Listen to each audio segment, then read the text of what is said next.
Visit licensuraexams.com and try our samples completely free of charge. Welcome to our Licensure Exams podcast. I'm Stacy Frost, and with me, as always, is Dr. Linton Hutchinson. Great to be here, Stacy. Guess you've started to button things up for another freezing winters in the frozen tundra of Michigan. It is June, after all. No kidding. Well, we started planning for this winter as soon as last year's winter ended in May. But as brutal as the winters are, I do not miss those Florida summers. I just bet you are roasting like a potato down there right now. It's true, but I love it.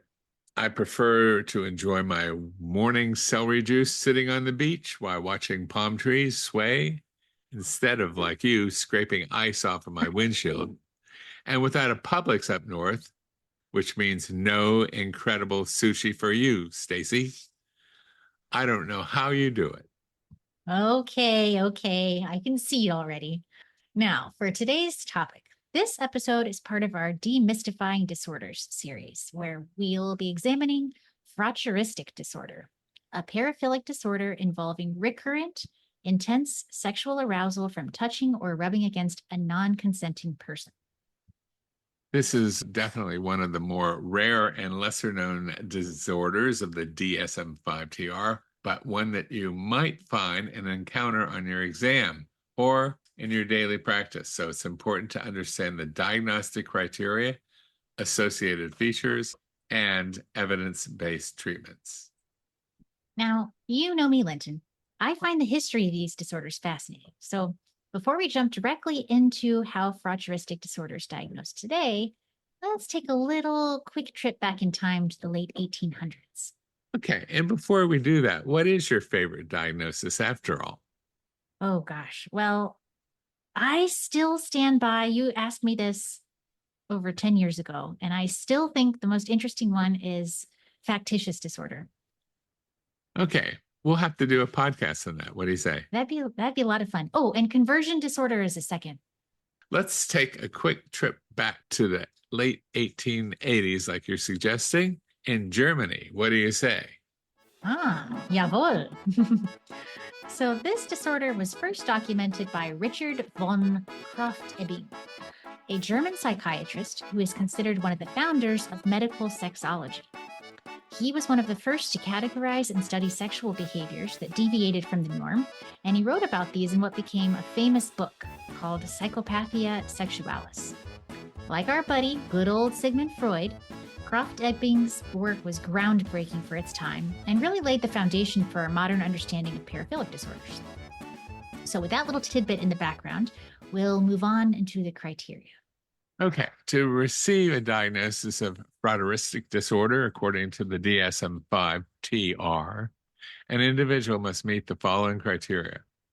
First, over a period of at least 6 months, they must experience recurrent, intense sexual arousal from touching or rubbing against a non-consenting person as manifest by fantasies, urges, or behaviors.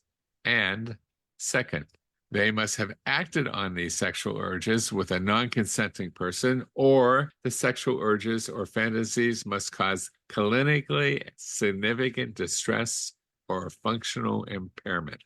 All right, well, what if they have these urges, but they've neither acted on them, nor do the urges cause significant problems in their life? Can you still make the diagnosis? No, dear, no.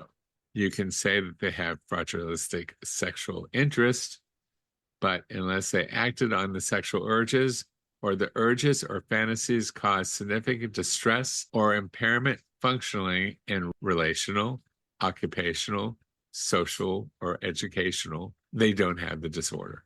Okay, so simply having unconventional sexual fantasies or urges is not enough to warrant a clinical diagnosis. Is there a minimum age for the diagnosis? No minimum age, but it's common for adult men with Frotteuristic disorder to report first becoming aware of their sexual interest in touching unsuspecting people during their late adolescence or emerging adulthood. Okay, got it. And what are some key differentials to consider for Frotteuristic disorder? The obvious ones are conduct disorder in adolescents and antisocial personality disorder in adults, which are characterized by norm breaking and antisocial behaviors. A Frotteuristic disorder diagnosis should only be made if those urges and behaviors are persistent and cause distress or impairment beyond that already accounted for by substance intoxication, personality disorder, manic episodes, and neurological conditions like dementia or brain injury can sometimes lead to disinhibited sexual behavior that resemble Frotteurism. So, it's important to rule out those potential causes before making a Frotteuristic disorder diagnosis. Mhm. Now, the onset of Frotteuristic behaviors, as Linton mentioned, is usually late adolescence or early adulthood, and there are very few self-reported cases of the disorder. Usually, this issue is discovered when a client has been court mandated to attend therapy after being charged with sexual assault. Substance abuse is a common associated feature, potentially as a means of coping with negative emotions or disinhibiting oneself to act on Frotteuristic urges. Individuals with this disorder tend to have an impaired capacity for establishing meaningful, reciprocal, romantic, and sexual relationships. Their sexual fulfillment revolves around non-consenting touching of strangers rather than consensual sexual acts with a partner. Touching or rubbing against a non-consenting person can also, as you can imagine, have serious legal ramifications. So the specific consequences can vary depending on the jurisdiction and the circumstances of the incident. But generally, if the non-consensual touching involves sexual intent or contact with private parts, it can be classified as sexual assault. And this is a serious criminal offense that can lead to significant penalties, including imprisonment, fines, and registration as a sex offender. All right, so we've talked about the diagnostic criteria, some differential diagnoses to consider, and some of the features that are associated with Frotteuristic disorder. How about comorbid conditions? So other disorders that can be present alongside of this disorder. Well, we mentioned conduct disorder and antisocial personality as differentials, but they're also the most common comorbid conditions, meaning that they can exist alongside Frotteuristic disorder. Substance use disorders are also common, as substances like alcohol can be used to disinhibit oneself from acting on the urges. In other cases, the substance use may develop as a means of coping with the shame, anxiety, and other negative emotions that are associated with the paraphilia. Depressive and bipolar disorders often co-occur with Frotteuristic disorder. Again, this likely represents difficulty coping with the consequences of the client's paraphilic behavior. And other paraphilias can also co-occur with Frotteurism, specifically exhibitionistic disorder and voyeuristic disorder. Okay, now let's talk about treatment. Stacy, what's your best guess? Well, I'm going to say cognitive behavioral therapy. You got it. Cognitive behavioral therapy, or CBT, is considered the first-line treatment for Frotteuristic disorder. Through CBT, clients learn to challenge their maladaptive thought processes like, it's not really harmful if I rub up against someone without their knowledge, or I just can't control my urges. They learn to recognize the irrationality of these beliefs and replace them with healthier thought patterns. Behavioral techniques are used to help clients resist the Frotteuristic urges and avoid high-risk situations. This can include strategies such as leaving crowded areas when the urge arises, avoiding alcohol or other disinhibiting substances, and engaging in alternative activities to manage stress and negative emotion.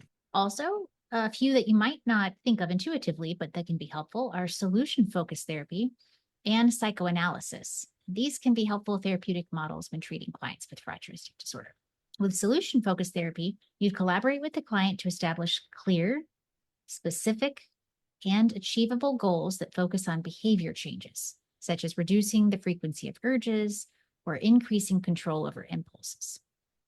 You want to frame goals positively, what the client will do, rather than negatively, what they won't do. A variety of techniques can be used in solution-focused therapy for this, including asking the miracle question, which helps identify the client's vision of a problem-free future and potential solutions. For example, you might ask, If you woke up tomorrow and your Frotteuristic urges were completely manageable, what would be different in your life? Scaling questions, which can help to track progress and identify small improvements. For example, you might ask the client, on a scale of 0 to 10, where 0 is the worst that your urges have ever been and 10 is complete control, where are you today? Then you have exception-seeking questions, which allow you to identify existing coping strategies and resources. For example, can you tell me about a time when you successfully resisted an urge?